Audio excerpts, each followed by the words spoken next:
आपल्याला अपूर्णांकामध्ये प्रथम आपण एक आपल्या घरी आपण जी दररोज जेवण करताना खातो ती म्हणजे भाकरी. त्या भाकरीच्या माध्यमातून आपण अपूर्णांक शिकतोय. त्याच्यामध्ये आपल्याकडे एक पूर्ण भाकरी आहे आणि ते एका माणसाला दिल्यानंतर तो एक भाकर खाऊ शकतो. पण समजा माणसं जर दोन जेवायला असतील तर त्या भाकरीचा आपण काय करूया, दोन भाग करूया. म्हणजेच दोन माणसाला एक भाकरी अर्धी अर्धी दिल्यानंतर तो अपूर्णांक 1/2 असा मानला जातो गणितीय रूपामध्ये. म्हणजेच 1/2 म्हणजेच अर्धी भाकरी.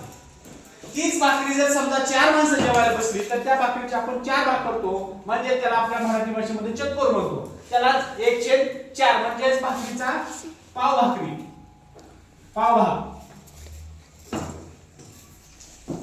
एका भाकरीचे आपण चार माणसाला देत असताना पाव भाग देतो. म्हणजेच एका भाकरीचे आपण चार तुकडे करतो किंवा चार भाग करतो. त्यालाच 1/4. आणि हे 1/4 समजा चार भागाचे जर त्यांची बेरीज केली 1/4 अधिक 1/4 अधिक 1/4 अधिक 1/4 बरोबर या अपूर्णांक खालचा छेद जो आहे तो समान छेद असल्यामुळे 4 ला 4 घेतलं आणि वरचे 1 2 3 4 घेतले तर ते झाले 4. आणि ह्यांचा जर आपण संक्षिप्त रूप दिलं 4 1 4 1 4 बरोबर आले 1. म्हणजेच आपण काय केलं होतं, सुरुवातीला भाकरी घेतली होती एक, ती भाकरी आपण पाव भागाने जर मिळवली अपूर्णांकाच्या रूपाने तर आपल्याला एक आकडा मिळतो. म्हणजेच आपल्याला एक भाकरी परत मिळते. अशा प्रकारे अपूर्णांक आपण भाकरीच्या माध्यमातून समजून घेतलेला आहे.